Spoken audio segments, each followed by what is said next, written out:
This is MTG Burgeoning, and in this video we will showcase the building blocks to a Prowess-themed build with Narset Enlightened Exile as the commander. Although this presentation can act as a standalone video for crafting a Prowess-themed EDH deck with Narset as the commander, be sure to also look in the description of this video for links to the primer video for this series, its playlist, as well as a list of cards featured in this video. With the intro out of the way, let's start deck teching by introducing Narset Enlightened Exile. Here we have a 3/4 legendary human monk for 1 in Jeskai colors. That's going to be 1 blue, 1 red, and 1 white mana. Narset gives creatures we control prowess. Now, prowess means that whenever we cast a non-creature spell, that creature gets +1/+1 until end of turn. So for all of our creatures to have prowess is a very powerful ability. That alone would allow us to consider Narset to lead this Jeskai build, but we're not done yet. Whenever Narset Enlightened Exile attacks, we exile target non-creature, non-land card with mana value less than Narset's power from a graveyard and copy it. We may cast the copy without paying its mana cost. All right, so let's back that up here for a moment. Narset has to attack, and then we target a non-creature, non-land card. So you're looking at your instants, your sorceries, your artifacts, your planeswalkers, we're probably forgetting a couple other things, your battles, something like that.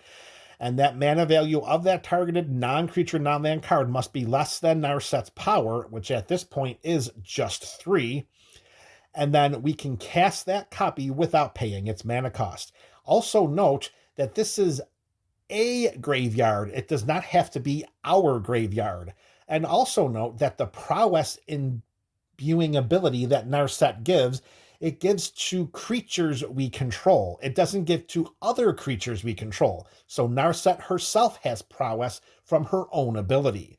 So our goal here is to fill the building blocks of this prowess deck with all kinds of ways in which to benefit from our creatures all having prowess. So you're going to see us really, really lean into the +1/+1 boosts that our creatures are going to get from Narset's prowess giving ability. So with that being said, and as powerful as Narset is, she can't do it all by herself. So we're going to show a list of cards that are going to act as the building blocks for this prowess theme led by Narset. These cards are going to be presented in alphabetical order. No other order is considered. So we're going to start with Kori Steelcutter.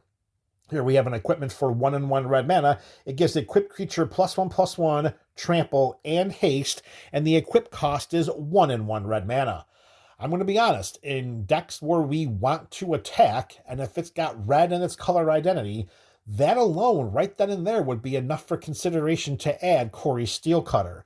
The equipment itself is only a mana value of 1 and a red mana, and the equip cost is only 1 and a red, and for +1/+1 trample and haste, that is pretty good, particularly in a prowess build where the +1/+1 temporary boosts during the turn really makes the trample even more effective. However, we do have a nice lengthy block of text thereafter that's going to help make Kori Steelcutter even more potent. It has the flurry mechanic, and I don't just mean Marc-Andre. That means that whenever we cast our second spell each turn, we create a 1/1 white monk creature token with prowess. And then we may attach this equipment to it. Note that the flurry ability will trigger any turn. The second spell that we cast doesn't have to be during our turn. We can cast 2 spells during an opponent's turn, trigger the flurry mechanic of Kori Steelcutter, and then create that 1/1 white monk creature token with prowess. And as a little bit of a secret here, prowess abilities stack. So if we already have a creature with prowess, and then Narset gives that creatures we control prowess, both of those instances of prowess stack, and each time we cast a non-creature spell, that creature with the 2 instances of prowess will each trigger, getting +1/+1 both times. So as you can see, Kori Steelcutter as an equipment is going to be very valuable, and Kori Steelcutter as a monk-producing creature token, as a monk creature token producing artifact source with prowess is just the icing on top of the cake. So we're going to put that right over here because that is going to help directly with the Prowess ability, because it's going to create the 1/1 white monks that we want. And then if Narset's in play, we're going to get double the Prowess. All right, we're sticking with a mono red theme here with the same mana value as Corey's Steel Cutter. We have Electrostatic Infantry. Here we have a 1/2 Dwarf Wizard with Trample for just the aforementioned 1/1 red mana. And whenever we cast an instant or sorcery spell, we put a +1/+1 counter on Electrostatic Infantry. So you're probably thinking to yourself, this guy doesn't have Prowess. It does not. It has a little bit better than Prowess. Now, the instant and sorcery spells kind of limits it to what it can do, because if we're casting any planeswalker spells and artifact spells or enchantment spells, Electrostatic Infantry is not going to get those +1/+1 counters. But in a deck that has, instants and sorcery spells, the Prowess would be a temporary boost of +1/+1. However, here we're going to get permanent boosts in the form of +1/+1 counters. So if we have Electrostatic Infantry in play, when we're casting those instants and sorceries, those temporary boosts that Prowess will give it will disappear, but the +1/+1 counters will stay. And if we're fortunate enough to have this Dwarf Wizard on our side of the battlefield alongside Narset, well, for at least one turn, we're going to get double the bang for our buck because of the +1/+1 temporary boosts of the Prowess, in addition to the +1/+1 counters, as long as they're instant and sorcery spells. All right, next card up, we're going back to our Jeskai roots, and that is going to be Elsha of the Infinite. Here we have a 3/3 legendary Djinn Monk for 2 in Jeskai colors. It has Prowess, and Elsha allows us to look at the top card of our library, and we may cast the top card of our library if it's a non-creature, non-land card, and we may cast it as though it has Flash. So this is going to act as an extension of our hand by allowing us to go straight to the top of our library. Now, it has to be a non-creature, non-land card in order to cast it, and in order to cast it for Flash. Luckily for us, we're going to have an awful lot of cards in this Narset build that's going to allow us to do that. Elsha the Infinite, of course, also has Prowess. However, because of the way in which it helps to give us peripheral benefits of casting spells from the top of our library, we're going to slide it on over here, just because we want to make sure that we have a secondary column, just so that we have a secondary column here to allow, we have a secondary pile, let's say pile, of ways in which that we can gain benefits or additional avenues of benefits for our Prowess build. Elsha here allowing us to go to the top of our library, and casting those spells as though they had Flash, that's going to be a lot more helpful than you may think. All right, next up, we're going to go to an Azorius instant spell. That's just going to be one of many here, and that is Faithful Mending. At instant speed for 1 white and 1 blue mana, we gain 2 life, we draw 2 cards, and then we discard 2 cards. And of course, this has a flashback mechanic, which means we can pay 1 and the aforementioned Azorius colors, and we may cast this card from our graveyard for that flashback cost, and then exile it. This is just one of the cards we hope to cast when we have a bunch of Prowess synergistic things on our side of the battlefield, and the overall benefit is we get to gain 2 life, we look at a couple of cards, and then we discard a couple of cards. Not look at a couple of cards, we draw a couple of cards. Oh wait, that's triggering. All right, we're going to go like this. So we're going to put this pile here right under Narset, as those are going to be the spells that we're looking to trigger our Prowess abilities. These are the ones that are going to be the Prowess-laden cards, and over here will be the peripheral Prowess benefits, or avenues of benefits, as Elsha provides. Next up, staying with our charm-like abilities, we have, our charm-like cards, we have Izzet Charm. Yes, I know Faithful Mending isn't a charm. I was trying to lead into a little bit of foreshadowing. Next up is Izzet Charm. 1 blue and 1 red mana. We choose one of the following 3 modes. Either we counter target non-creature spell unless its controller pays 2 generic mana, or is it charm deals 2 damage to target creature, or we draw 2 cards and then discard 2 cards. More often than not, because of the type of build this is, we'll probably pick the last mode just so that we can get cards that we need in our hand. We don't want to get flooded with too much mana. We want to make sure that we have those non-creature spells to cast to trigger all of our prowess abilities. However, let's not overlook the potential of countering a non-creature spell unless it's a controller pays that 2 generic mana. How often are you sitting at the table and you see a player tap out to cast a massive instant or sorcery spell that for just 1 blue, 1 red mana, we can say, nah, now. All right, next up after Is It Charm, we're going to go back-to-back charms here. We have Jeskai Charm. Instant speed for a blue, red, and white mana, we choose one of the following 3 modes. Either we put target creature on top of its owner's library for a little bit of disruption, or Jeskai Charm deals 4 damage to target opponent, which is just maybe just enough to finish off an opponent during combat or at the end of combat, but not really one of the most powerful charm abilities. And lastly, creatures we control get +1/+1 and gain lifelink until end of turn. The modes here most likely are top heavy with the first and the third, but the Jeskai Charm here and its peripheral mode selections are just being included for the purposes of triggering our prowess abilities and gaining a little bit of benefits to boot. The +1/+1 and lifelink is nice, but more often than not, we'll probably make sure we put a creature on top of its owner's library. All right, next up we have a nice creature from March of the Machine here that's going to help out our prowess, and that's going to be the Kenra Spell Spear. We have a 2/2 Jackal Warrior with trample and prowess for 1/1 red mana. Love the fact that the trample is tied to the prowess, because if we really boost that power and toughness to say get it to like 7/7 by casting 5 different non-creature spells or something ridiculous like that, it's always disheartening to send it into combat and watch it get chump blocked down by a 1/1 token. Trample and prowess combined, those are our BFFs. However, we also have another ability here where we could pay 3 generic mana and 1 blue Phyrexian mana to transform Kenra Spell Spear, an ability that we can only activate as a sorcery. Now, to pay a blue Phyrexian mana, we either pay 1 blue mana or we pay 2 life. That's how we're able to use Phyrexian mana, or that's how we're able to pay for Phyrexian mana.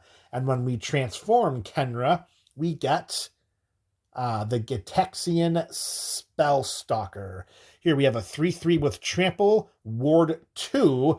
That means that any spells or abilities that our opponents control that are targeting Gitaxian Spellstalker is going to cost 2 generic mana more to do so, or that spell is countered. So in addition to the ward 2 and the trample, we have prowess and prowess.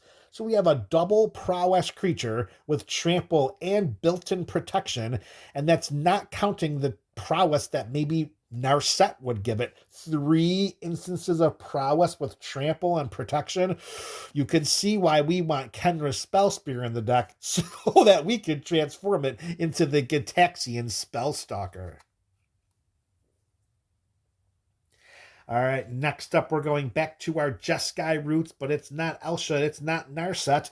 It is Kaikar, Wind's Fury, a 3/3 flying legendary bird wizard for 1 in Jeskai colors. Whenever we cast a non-creature spell, instead of getting +1/+1, we're going to create a 1/1 white spirit creature token with flying. So instead of getting the prowess ability, we're going to get a token instead. And then we can sacrifice a spirit to add a red mana to our mana pool. So although in a vacuum, we can look at Kaikar and it doesn't really do anything to synergize with our prowess theme, we can look at it from a little bit of an outside-the-box approach because we are focusing on the prowess theme. We're just getting a different benefit. Instead of getting temporary +1/+1 power and toughness boosts, Kaikar is offering us an evasive body. It's a 1/1, but still, it is an evasive body. It can act as a chump blocker, and if Narset is in play, that 1/1 Flying Spirit, well, that's also going to have prowess. So what we're really doing is we're expanding the ability of our prowess, and Kaikar is going to help with that. So that's the justification I have with including Kaikar in this prowess build. All right, sticking with Jeskai colored mana values, we have Jeskai Ascendancy, an enchantment for a blue, red, and a white mana. Whenever we cast a non-creature spell, creatures we control get +1/+1 until end of turn. So that pretty much just gives creatures we control prowess, right? That's pretty much how I read it. And we get to untap those creatures, which regular prowess does not let us do. Whenever we cast a non-creature spell, we may draw a card. And if we do, if we choose to do so, then we discard a card. So what we're really looking to do is we're doubling, tripling, quadrupling, quintupling down on our prowess mechanic, because if we have Jeskai Ascendancy in play, and we have Narset in play, and we have some other prowess-laden creatures in play, well, things are going to get out of hand very, very quickly. So with this being a prowess-inducing card, we're going to put that right over here. All right, you can see how our piles are looking very, very nice. And also note that Jeskai Ascendancy itself is a non-creature spell and will trigger all of our creatures with prowess because it's an enchantment. All right, next up, probably the most famous creature with prowess at this moment in all of Magic the Gathering, and that is Monastery Mentor. We have a 2/2 human monk for 2/1 white mana. It has the prowess ability, and whenever we cast a non-creature spell, which triggers our prowess abilities, we put a 1/1 white monk creature token with prowess onto the battlefield. That is going to be fantastic. That's exactly what we're looking for. We're using our prowess ability to expand our battlefield, which is exactly what we're doing with Kaikar. All right, right after the Monastery Mentor, probably the second most famous creature with prowess in Magic the Gathering, that's going to be the Monastery Swiftspear. For just 1 red mana, we have a 1/2 human monk with haste and prowess. You got that right. One red mana with all of those abilities. Haste, prowess, and a 1/2 body. And this is just an uncommon. That is outrageous. And can you imagine dropping this beauty onto the battlefield in the mid-game and we have all of these other things that can synergize with it? How about having a Monastery Swiftspear with haste and triple prowess? Oh, baby. All right, so we're going to return to the card pile that allows us to trigger all of our wonderful prowess abilities. It's not a charm, but it sure does act like one. We have Prismari Command. 1 and a blue mana and a red mana. We can choose 2 of the following 4 modes. Either Prismari Command deals 2 damage to any target, and or target player draws 2 cards, then discards 2 cards, and or target player creates a treasure token, and or we destroy target artifact. Note how the second and third abilities doesn't note that it has to be us. It says target player draws 2 cards, then discards 2 cards, and target player creates a treasure token. Although for me, historically, I want that target player to always be me. Let our opponents help themselves. So Prismari Command, for the most part, is always going to be generated and geared towards our own benefit. Most likely, we're going to be drawing 2 cards and then discarding 2 cards and maybe using 2 points of damage to pick off a nuisance-laden utility creature that's probably hampering our gameplay from our opponent's side of the battlefield. Either or, Prismari Command is in here to help generate to help trigger our prowess abilities and generate the extra abilities here of Kaikar Wind's Fury. All right, next up we have a wonderfully powerful creature, especially if we can get this into play in the early game. That is Sprite Dragon, a 1/1 flying with haste. It's a fairy dragon for a blue and a red mana. Whenever we cast a non-creature spell, we put a +1/+1 counter on Sprite Dragon. So what this is this card, in a vacuum, of course, it's not prowess. It doesn't give the +1/+1 boost until end of turn, but it's actually much better than prowess, because what we're doing here is we're stripping away the temporary boost for the exact same reason it gets triggered. With prowess, a non-creature spell gives the creature +1/+1 till end of turn. With Sprite Dragon, a non-creature spell gets it a +1/+1 counter that doesn't go away. And it's a flying haste creature. So although it doesn't have prowess, and in a vacuum has nothing to do with prowess, it's going to get all of the abilities of the prowess synergies, and that's why we're including it in this build. Similar outside of the +1/+1 counter to Sprite Dragon, we have Storm Chaser Mage. For the exact same mana value of a blue and a red mana, it also has flying and haste. It's a 1/3, but it has prowess instead of the +1/+1 counters of Sprite Dragon. So here we got the evasion and the hastiness of the Storm Chaser Mage, and we're including it here particularly because of the prowess. Now, if we also have Narset in play, the prowess abilities are going to stack, and they're going to get +2+, or the Storm Chaser Mage will get +2/+2 until end of turn. Definitely going to be using that for the evasive combat purposes for its inclusion in this build. Staying true to form with our back-to-back, now to back is it creature spells, we have Storm Catch Mentor. So we went from Sprite Dragon to Storm Chaser Mage, and now we have Storm Catch Mentor. Oh, and that is not alphabetically correct. This card should have been before Storm Chaser. Oh boy. Well, I'm going to tell you, there's going to be some harsh feelings when we get to the next meeting amongst all of the support crew here at MTG Burgeoning. We just can't be making mistakes like putting Storm Chaser before Storm Catch. All right, back to the card. We have a 1/1 Otter Wizard with haste for the blue and the red mana that we just talked about, and it has prowess. So here, no flying, but it does have haste and prowess. And we get to have a nice little mana reduction of 1 generic mana for instants and sorcery spells we cast. Definitely worth including. It checks the box of prowess synergies and checks another box of making sure that we can cast those instants and sorcery spells to trigger our prowess abilities 1 generic mana earlier than the mana curve would indicate.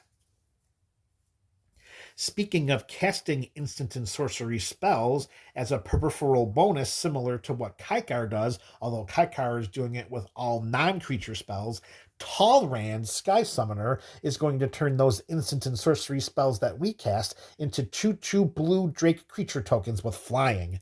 Again, in a vacuum, Talrand offers us nothing to our prowess synergies.